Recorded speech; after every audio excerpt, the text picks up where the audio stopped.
हे त्रिभुवन के नाथ, हे मेरे प्राणनाथ, अगर आप हमको उस योग्य समझें तो आप हमें कथा अवश्य सुनाओ। मैं आपकी दासी हूं। हे प्रभु, मैं जानती हूं कि आप सर्वज्ञ जानने वाले हो।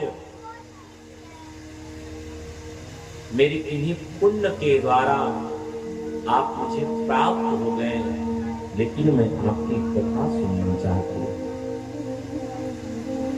ठाकुर जी ने कहा कौन सी कथा? भोलेनाथ जी ने कहा कौन कथा सुनना चाहते हो? भाई कथाएं कई प्रकार की होती हैं। आजकल दंत कथाएं भी होने लगी हैं।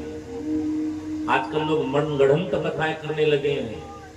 आजकल लोगों को, ब्राह्मणों को टारगेट करने के लिए कोई अनर्गल प्रलाप की कथाएं आरंभ हो गई हैं। मैया ने कहा नहीं नहीं महाराज, मैं ये सब कथा नहीं सुनना चाहते।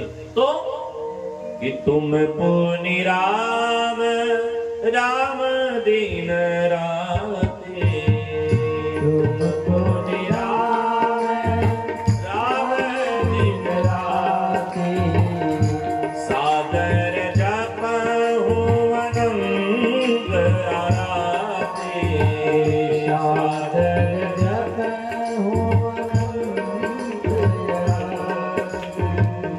शेष शारदा वेद पुराणा, शेष शारदा वेद पुराणा, सकल करहि रघुपति गुण गाना, सकल करहि रघुपति गुण गाना। भैया ने कहा कि महाराज, जिस नाम को आप दिन रात गाते हो उस राम की कथा में सुनना चाहते हैं। जिस राम पर हमको शंका हो गया, मैं उस राम तत्व को सुनना चाहती हूँ। लेकिन प्रभु, मैं एक निवेदन करूं, योग्य शिष्य जान करके गुरु कोई बात छुपाता नहीं है। अगर गुरु को नजर आती है कि कोई अगर योग्य शिष्य है तो गुरु अपनी विद्या उसे दे देता है। और इसका उदाहरण श्रीमान द्रोणाचार्य जी ने दिया। श्री महाभारत में उल्लेख है कि द्रोणाचार्य जी का अपना खुद का पुत्र है अश्वत्थामा, और द्रोणाचार्य जी के शिष्य हैं अर्जुन जी महाराज।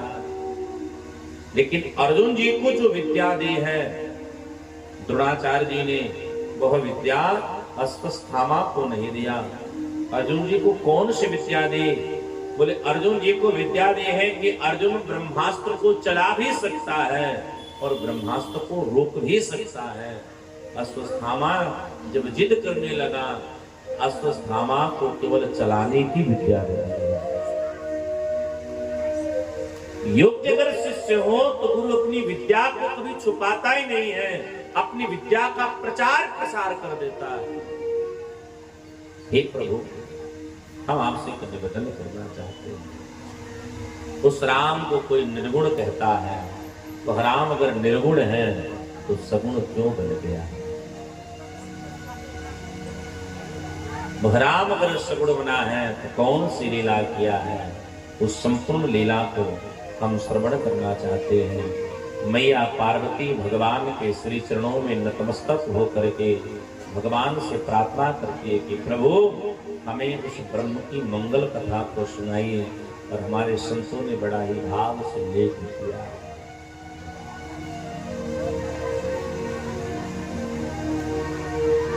पूछ मैया शैल कुमारी, पूछ मैया शैल कुमारी, कथा कहे भोले भंडारी। पूछ मैया शैल कुमारी, कथा कहे भोले भंडारी। वो पूछ मैया शैल कुमारी, कथा कहे भोले भंडारी। मैया शैल कुमारी, कथा कहे भोले भंडारी। भोले भंडारी जी भोला भोले भंडारी जी भोला भंडारी, भोले भंडारी जी भोले भंडारी, भोले भंडारी जी भोले भंडारी। पूछ मैया शैल कुमारी कथा कहे भोले भंडारी, पूछ मैया शैल कुमारी कथा कहे भोले हरि बोल।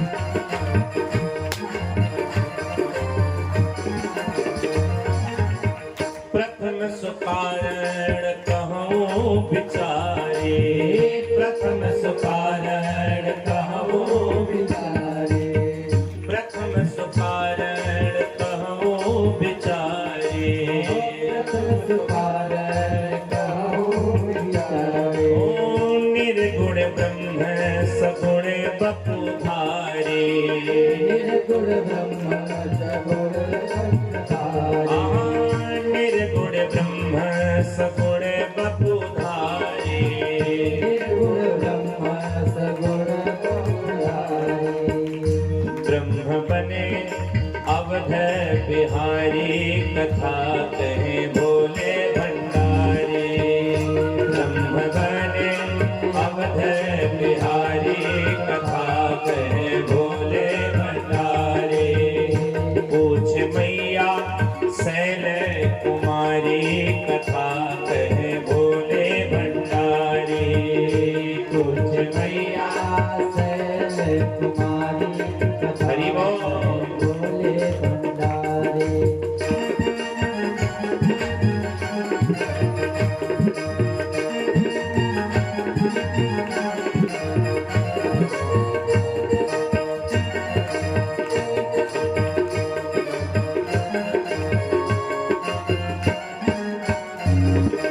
हरि बोल।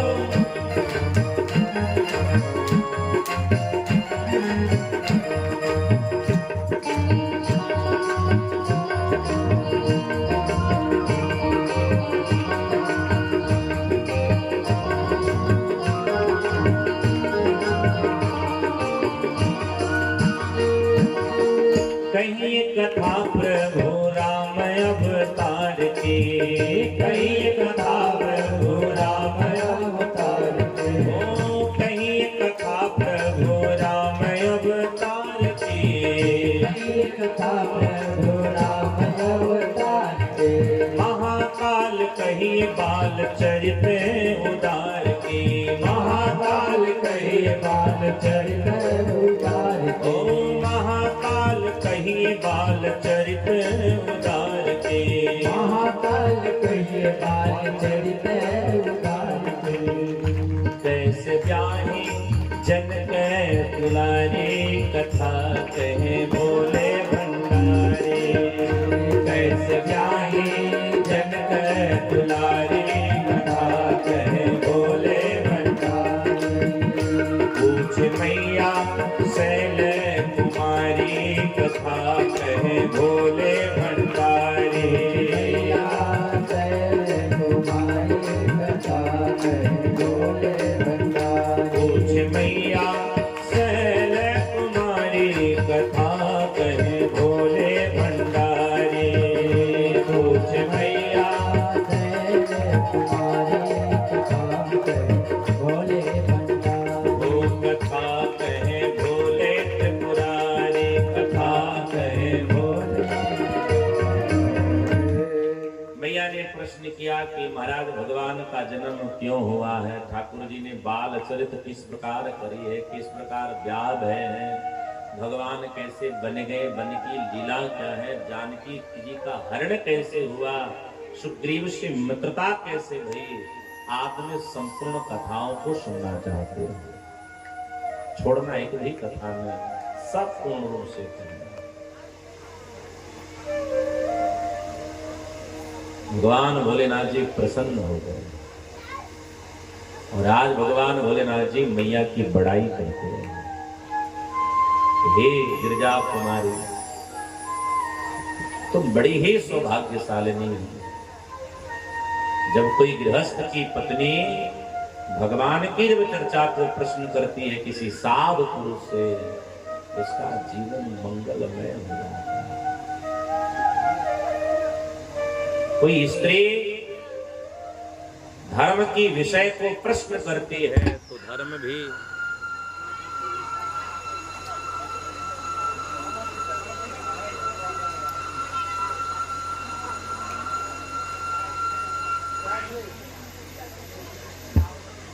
हो जाएगा। क्या हो गया है? जय श्री राम। जोड़ से बोलिए जय सिया राम।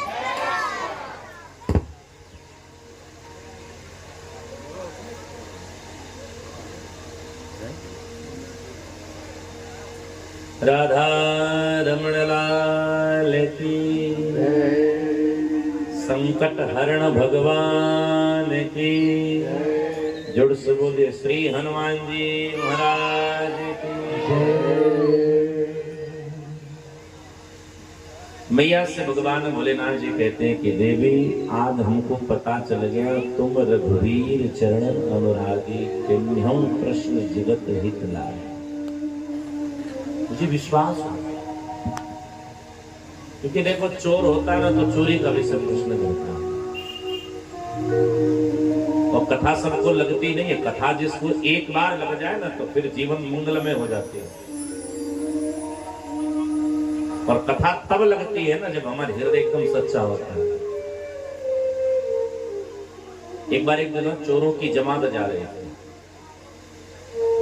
उन चोरों की जमात में एक नया चोर आया, बोला हम भी चलेंगे आपके साथ में। तो जमात का मालिक बूढ़ा था, वो आगे आगे चलता था, पीछे से सब चोर जाते थे। अचानक एक सामने जाते समय एक जगह भगवान शिव का मंदिर पड़ा, तो एक जगह वहीं पर पंडित जी बैठ करके कथा कर रहे थे। तो चोरों का सरदार रुक गया, कहा सुनो कथा लगती है। चोरों ने कहा क्या करें? बोले कथा का एक भी शब्द अगर कान में पड़ गया तो तुम चोरी नहीं कर पाओगे, हमारे विश्वास करो। अन्य चोरों ने कहा क्या करें? बोले जैसा हम करते हैं वैसा तुम सब करना। ऐसे अपने कान में अंगुली कस के लगाया और आरा करके जोर से भागा। जैसे पंडित जी के सामने सो करके गुजरा, क्योंकि रास्ता उसी तरफ जा रहा था, तो पंडित जी रुक गए। कुछ दूर जाकर के कहा आओ, ऐसे ही कथा नहीं आ रही है। 4 चोर गए, 10 चोर गए, 20 चोर गए, और पंडित जी रुकते रुकते परेशान हो गए। बोले अब हम कथा नहीं रोकेंगे, चाहे आरा हो चाहे पारा। वो आखिरी जो नया वाला चोर था ना, वही सबसे पीछे रह गया। चोर के सरदार ने कहा आओ, अब कान में वो भी उंगली लगा रहा है। आरा करके जैसे बढ़ा, अचानक उसे ठेस लगी, नीचे गिर गया। पंडित जी की कथा कह रहे थे, पंडित जी ने कथा में यही कह दिया तब तक, सत्य बोलो जीवन मंगल होगा। अब उसके कान में सदा सत्य बोलो का ही शब्द चला गया। सरदार ने कहा क्या हुआ? बोले महाराज कथा लग गई है। कस के लग गई? क्या लगी? बोले सत्य लग गई। अब तो हम झूठ नहीं बोल सकते। चोर ने कहा ये सब जितने पंडित जी लोग हैं समाज को छलते हैं, इनकी बात में कोई सत्यता नहीं होता। उसने कहा कथा लग गई। उस दिन उन लोगों ने विचार किया था राजा के घर में चोरी करना, तो जितने चोर थे वो सब पीछे से जा रहे हैं, ये सामने से जा रहा है। रात्रि के 11-12 बजे राजा का दरवाजा बंद हुआ। बड़े ध्यान से सुनिएगा, राजा का दरवाजा बंद है, चोर दरवाजा खटखटा रहा, दरवाजा खोलो। अंदर से सिपाही ने आवाज लगाई तुम कौन हो? अब इसके जीवन में सत्य लग गई थी। इसने कहा हम चोर हैं, चोरी करने आए हैं, दरवाजा खोलो। तो सिपाही ने सोचा लग रहा है महाराज का कोई गुप्तचर है यार, हम पूछ रहे हैं तो नाराज हो रहा। बोला महाराज नाराज काहे हो? तो दरवाजा खोल दिया, अंदर चला गया। दो सैनिक और बोले अरे भाई तुम कौन हो, कहाँ जा रहे हो? उसने कहा हम चोर हैं, चोरी करने जा रहे हैं। सैनिकों ने भी यही सोचा लग रहा है महाराज का कोई गुप्तचर है, इसका ये कोड है। तो सैनिक जाने दिए, अंदर गया, रानी का 9 लखा हार का जो बक्सा था सर पे रख के ला रहा। सेवक ने पूछा क्या लेकर के जा रहे हो? बोले रानी का हार लेकर के जा रहा हूं, चोर हूं। उसने सोचा लग रहा है कि महाराज का कोई प्रिय। बोला महाराज काहे नाराज होते, जाओ। लेके चला गया। सुबह रानी जब श्रृंगार करने गई तो उसका तो हार गायब। अब तो हल्ला हो गया, बोले चोरी है गई। अब तो सैनिकों के कान खड़े हो गए, बोले रात में सही कह रहा है। राजा ने कहा नगर में जितने चोर हैं सभी चोरों को बुलाओ, सबको पकड़ो, और जो सत्य बोल देगा उसे इनाम दी जाएगी। इसने चोरी किया उसे दंडित नहीं की जाएगी। और जितने चोर थे सब गए, इसमें यह भी गया। राजा ने कहा कि आप सब चोर हैं, हमको पता है। जिसने रानी का हार चुराया है अगर बता देगा तो उसे इनाम दी जाएगी। जो चोर का सरदार था इसकी दोनों बाह पकड़ लिया, कहीं यहां भी ना खड़ा हो गया तो डंडा तो पड़ करेगा। तो उसने कहा नहीं नहीं, हमको तो सत्य ही बोलना है, क्योंकि कथा में सुने थे सत्य बोलो। तो सबसे पीछे का हाथ धीरे से उठाया। राजा ने कहा क्यों, तुमने चोरी किया? बोले हाँ साहब हमने चोरी किया। राजा ने कहा सामने आओ। वो राजा के पास गया, बोले तुमने चोरी कैसे की? तो उसने कहा महाराज हम चोरी सामने से की, तुमको किसी ने रोका नहीं। महाराज किसी ने रोका नहीं, सब हमको जाने दिए। अब तो जितने उस समय सेवक खड़े थे द्वार पे सबकी तन गई। बोले आज तो हम ही पीटेंगे। राजा ने कहा तुम कैसे गए बताओ। उसने कहा महाराज पहले हम दरवाजा खटखटाए। अंदर से सेवक ने कहा कौन? हमने कहा चोर है। उसने दरवाजा खोल दिया, हम चले गए। अंदर 2-4 सेवक मिले, उन्होंने ये भी पूछा तुम कहाँ जा रहे हो? बोले हम चोरी करने जा रहे हैं। वो भी हमको नहीं रोके, हम चले गए। लेके भी आ रहे थे, तभी सेवकों ने कहा क्या लेकर के आ रहे हो? हमने उन सेवकों से कहा था कि रानी का श्रृंगार का हार लेकर के जा रहे हैं, तो भी उन लोगों ने नहीं रोका। महाराज हमारी क्या गलती, हम तो चोर हैं, चोरी करके चले गए। और देखो ये चोरी की सामान लेकर के भी है, यही है। राजा प्रसन्न हो गया। राजा ने कहा कि ऐसा सत्यनिष्ठ को तो हमारे राज्य में आवश्यक है। और राजा ने उस चोर को अपना प्रधानमंत्री बना दिया। एक चोर को सत्य बोलने का यह सजा मिला कि वह राजा का प्रधानमंत्री बन गया। तो जीवन में जिसको एक बार सत्संग लग जाती है, जीवन तो धन्य हो जाता है। भगवान भोलेनाथ जी ने कहा कि देवी, जो व्यक्ति भगवान की कथा को न सुनता हो उसके कान कैसे हैं? बोले उसके कान सांप के रहने के मकान जैसे हैं। जिन हरि कथा सुनी नहीं काना, श्रवण रंग अहि भवन समाना, नए नए संत दर्श नहीं देखा। जिन्होंने इन आंखों से संतों को देखा नहीं, दर्शन नहीं किया, उनके आंख कैसे हैं? बोले मोर के पंख पर बने नेत्र के समान केवल है। जिसका सर 7 जन भगवान के चरणों में नहीं झुका, उसका सर कैसा है? बोले कोहड़ा की तरह है। इसलिए देवी भगवान की जो कथा है वो करती क्या है? बोले भगवान की कथा संसार के समस्त पापों को नष्ट कर देती है। हे देवी तुम ध्यान से सुनो। राम बुद्धि से परे हैं। भगवान कैसे हैं? बोले राम को जानना है तो बुद्धि का विषय नहीं है, राम को जानना है तो भक्ति का विषय है। एक निवेदन बड़े प्यार से सुनिए।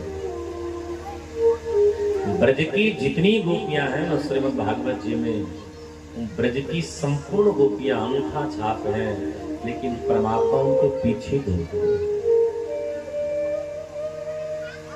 श्रीमद् भागवत महापुराण के खष्टम स्कंद के 11वें अध्याय में जब देवता और वृतासुर का जब युद्ध आरंभ हुआ है तो वृतासुर पहले बुद्धि से युद्ध करता है, लेकिन वृतासुर ने देखा कि अब तो मेरी मृत्यु होने वाली है, तो वृतासुर ने भक्ति का परिचय दिया और वृतासुर ने भगवान को प्रणाम किया। प्रणाम करके कहा कि प्रभो अहम हरे तव पादैक विंदम दासानुदासो भवतास्म भूयः मनः स्मरेता सुपति गुणास्ते गृणीतवाक कर्म करोति कायः। हे प्रभु मैं तो आपका दास हूँ, केवल आपका ही दास नहीं हूँ, दासानुदासो भवितास्म भूयः। इस पृथ्वी पर जितने आपके दास हैं उनके दासों के दासों के दासों के दासों के हम दास हैं। हे प्रभु मेरी क्या इस समय भावना जग रही है, जैसे घोंसले में पक्षी का जो बच्चा है आसमान में उड़ने वाली अपनी मां की जिस आर्त भाव से प्रतीक्षा करता है, गौशाले में बंधा हुआ गाय का बछड़ा जंगल में घास चरने वाली मां की प्रतीक्षा में जैसे रहता है, परदेश गए पति की चिंता में जैसे प्रियतमा पत्नी घर में चिंतित रहती है, हे प्रभु वैसे मैं भी तेरे लिए चिंतित हूं। ठाकुर जी क्या है? बोले ठाकुर जी बुद्धि के विषय नहीं है, बड़े प्यार से सुनिएगा, भगवान बुद्धि के विषय नहीं है, भगवान तो भक्ति के विषय है। ये देवी अगर कोई भगवान को बुद्धि से जानेगा तो फिर बुद्धि में भेद आ जाएगा। रावण ने बुद्धि से जाना, रावण के मन में भेद आ गई, विभीषण ने भक्ति से जाना, विभीषण को परमात्मा की प्राप्ति हो गई। अयोध्या में विराजमान रहने वाली भगवती कैकेयी मैया अपनी बुद्धि का जब प्रयोग करती है, बड़े गौर से सुनना, कैकेयी मैया जब अपनी बुद्धि का प्रयोग करती हैं तो प्राप्त हुआ क्या? बोले भगवान राम अयोध्या को ही छोड़ करके चले गए। भगवान बुद्धि के विषय नहीं है, भगवान तो भक्ति के विषय। देवी जो राम निर्गुण होते हैं वह राम भक्तों के परम कल्याण करने हेतु वह राम ही सगुण हो जाते हैं। निर्गुण सगुण में अंतर नहीं है, निर्गुण सगुण एक ही है, बस उपासना की पद्धति है। कबीर जी की दोहा हमको बड़ी प्यारी लगती है। कबीरा कुआं एक है, कबीरा कुआं एक है, पनिहारी अनेक, सबके बर्तन न्यारे हैं, पानी सबों में एक। ये कुआं, ये जगत ही कुआं है, मेरे ध्यान से सुनिएगा, ये जगत ही वो कुआं है।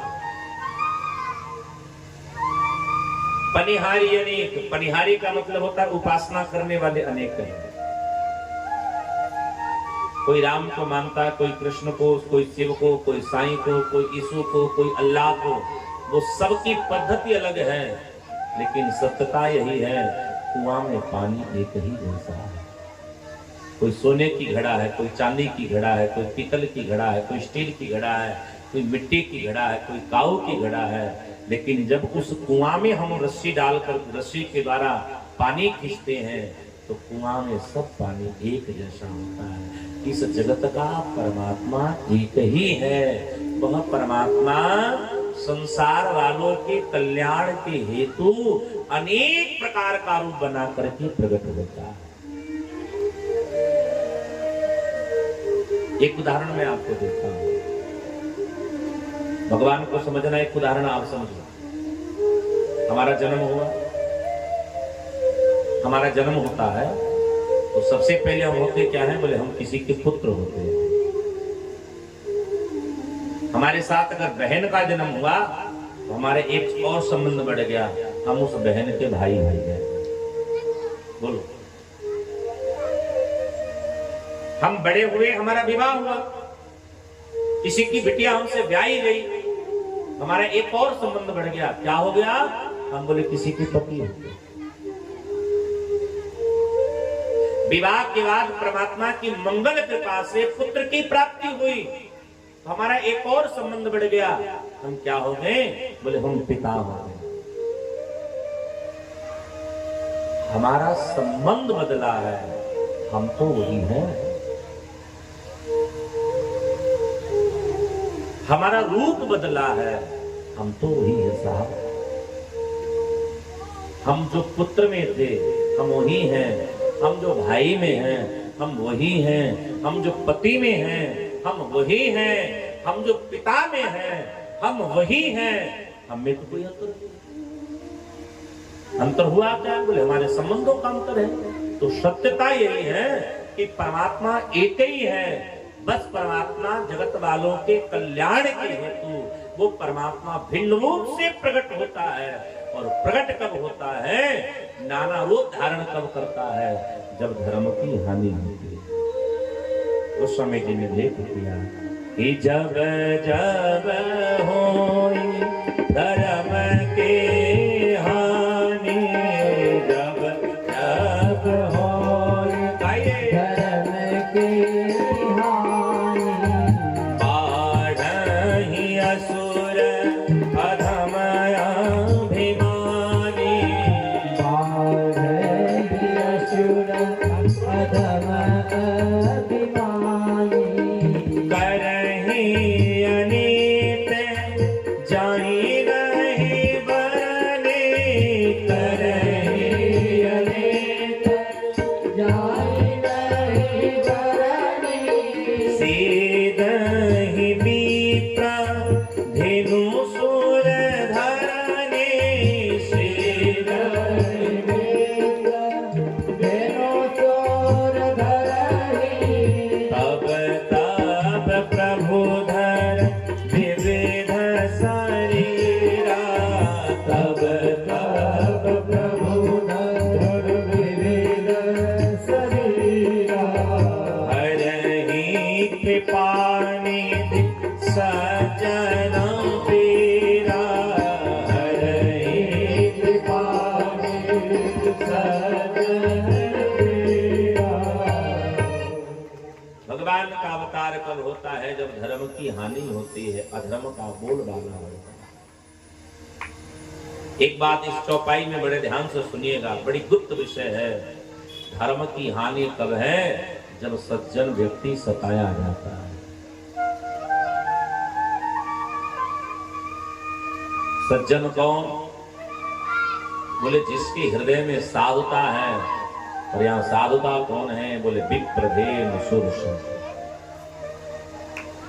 इनको जब जब सताया गया है तब तक धर्म की हानि भई है और तब तक परमात्मा तत्व की उत्पत्ति हुई है। हे देवी, राम जन्म के हेतु अनेका, परम विचित्र एक ते एका। भगवान के जन्म के तो बहुत सारे हेतु, एक दो जन्म के हेतु की मैं तुमको दृष्टांत बताता हूं।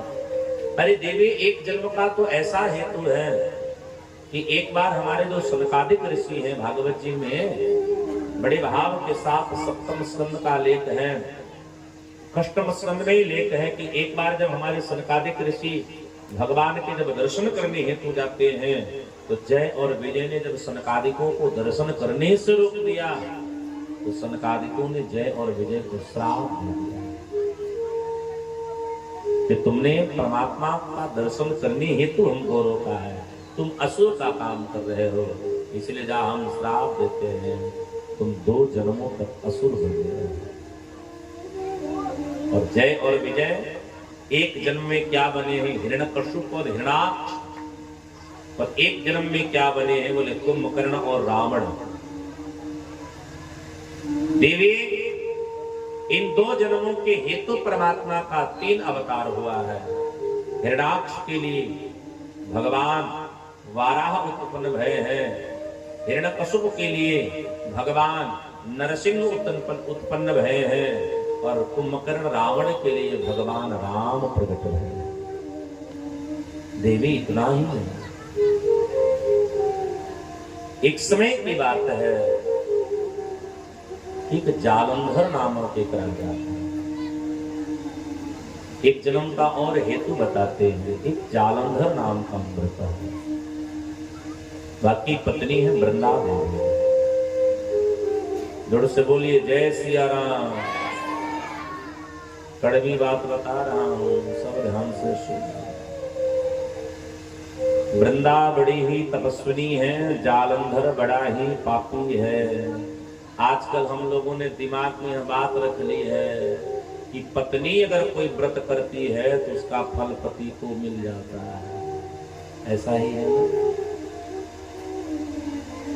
ऐसा मानने वाले कितने लोग हैं? जरा हाथ उठाइए। कितना लोग ये जानते हैं कि देवी जी व्रत करेंगे तो देवता जी को ऐसे फ्री भूखट में मिल जाएंगे?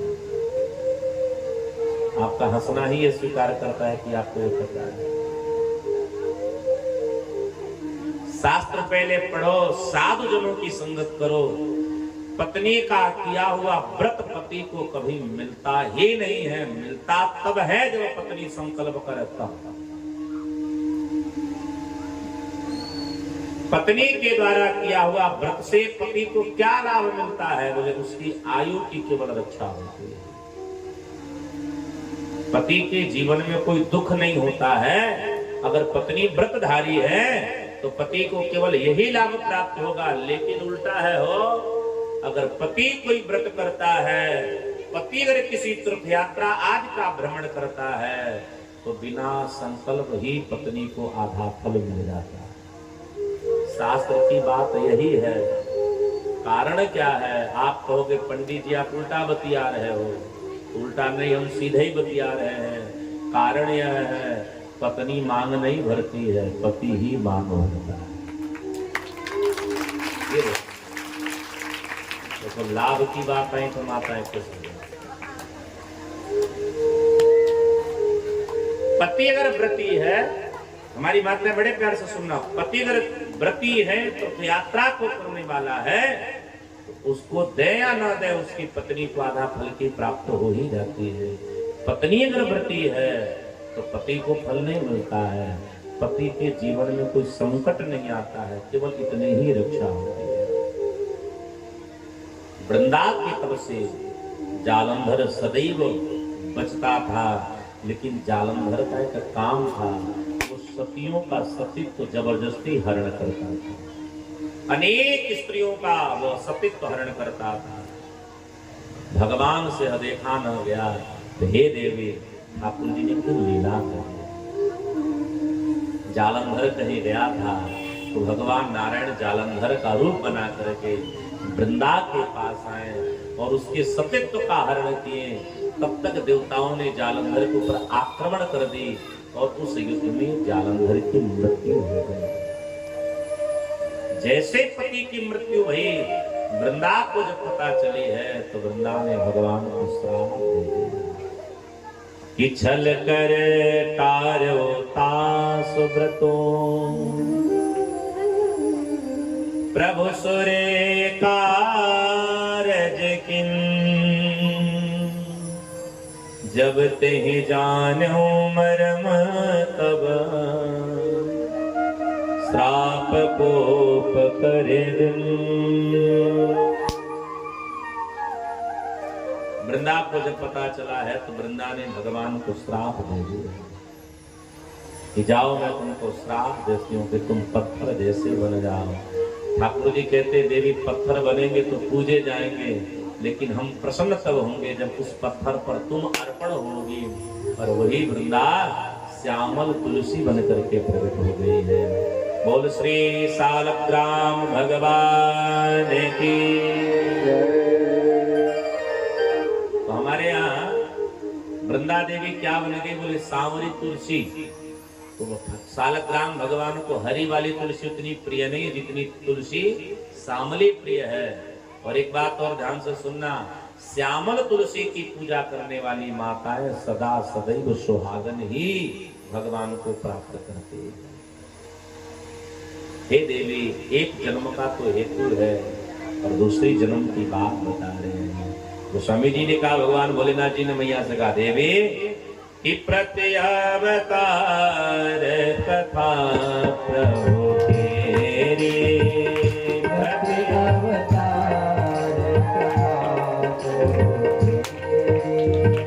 सुन मुनि बरनी कबिन बनेरी, सुन मुनि बरनी कबिन, नारद श्राप दीन एक बारा, नारद श्राप